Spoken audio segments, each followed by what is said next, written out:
So this is our little family. We live here on a 10-acre property on the Mornington peninsula. My background is I'm 37 years of age, and this just didn't appear overnight. You know, there's been a journey that's led us to creating what we've created here. But I grew up in Mentone in suburbia. Mum and Dad had a baker's delight.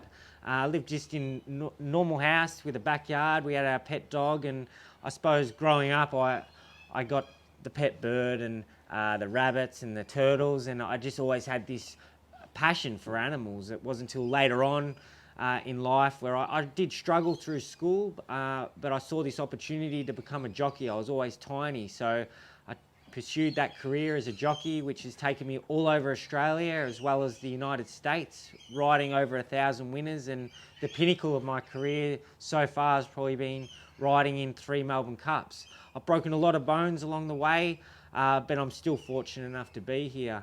And from different things that have occurred in my life, from broken bones, opened up other opportunities in the media. So now I do a little bit of commentary for Channel 7 and development of a helmet camera, which then led me into, or us, into doing a movie, Ride Like a Girl, about a young lady that won the Melbourne Cup. So where we had to train 37 horses to be part of the movie, and it was something that I learned a lot about, things that I didn't know about the racehorse that I've worked with for so long. And although I've had so much respect for the racehorse, I developed so much more for the thoroughbred, working with them in that different genre. But basically we decided about 5 years ago to create this awesome haven for animals and humans where people can come and learn about conservation and have that interaction that you don't often get to have anywhere else. And we really do pride ourselves on the way we keep our animals, and the way we create an environment for them where it's as close to their natural environment as possible. Chris and I share different roles here at the farm. I'm more day-to-day animal husbandry, feeding, cleaning, as well as training the animals, along with our daughter Ziva, who tags along for the day-to-day duties. My background is very similar to Chris's, growing up in suburbia, having domestic pets like cats, dogs, rabbits and birds.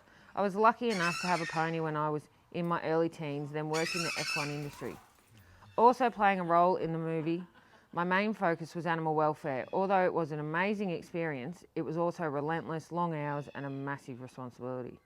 Never in my wildest dreams would I have imagined being in the position I'm in today. All our animals are my babies, and there is absolutely nothing I wouldn't do for them. What makes it all that more special is being able to do it with my family, and more importantly, my beautiful daughter. I'm Ziva, and I'm 11 years old. This is just the norm for me, growing up with crocodiles in the living room, kangaroos in the backyard, and even walking the dingoes. Part of my daily jobs is helping Mum out with all the different animals. Obviously I have my favourites. I've grown up with so many different animals around me. It's a pretty cool life. Some of our biggest challenges, we've had so many along the way. One was obtaining the land, getting permits through council. You can't just have a pet wombat. We had to go through the Department of Wildlife, and there's a lot of strict guidelines in having different species of animals, and basically that's because animals are the priority, and to make sure that they're in a good space, in good environment, and the animal husbandry is correct. Not just anyone can have certain animals, so that's been challenging.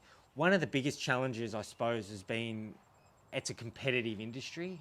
There's so many little similar organisations like us, a lot of mobile zoos that do great work around conservation, and but they see you as a threat, or it's just a competitive industry to be in. So this isn't just your normal zoo that you go to. This is a real boutique zoo where we basically only take a certain number of people through, where you get this amazing experience with the different animals, really one-on-one interaction where you're in with them and enjoying their company as they enjoy yours. People think that I'm the person behind everything, but it's actually Sammy. She builds and creates most of the things here. I'm normally the one that I suppose I have the vision, I have the enthusiasm, and then Sam has to come along and fix it.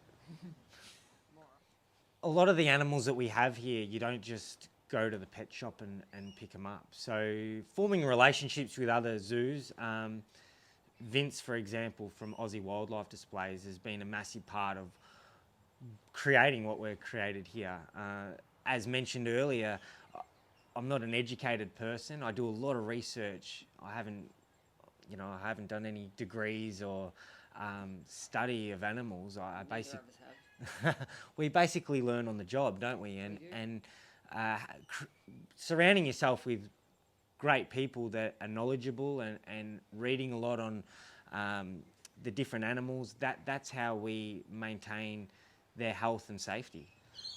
So now let us take you on a journey of our awesome 10-acre property that was once vacant land. A lot of blood, sweat and tears has gone into everything that we've done here, starting from putting the driveway in. It was just one big paddock once upon a time. We originally built a barn and lived in that, and eventually we built a home, and from there we've just continued to expand with enormous bird enclosures and the crocodile enclosure, and everything strategically built to ensure the best possible environment for the individual animal that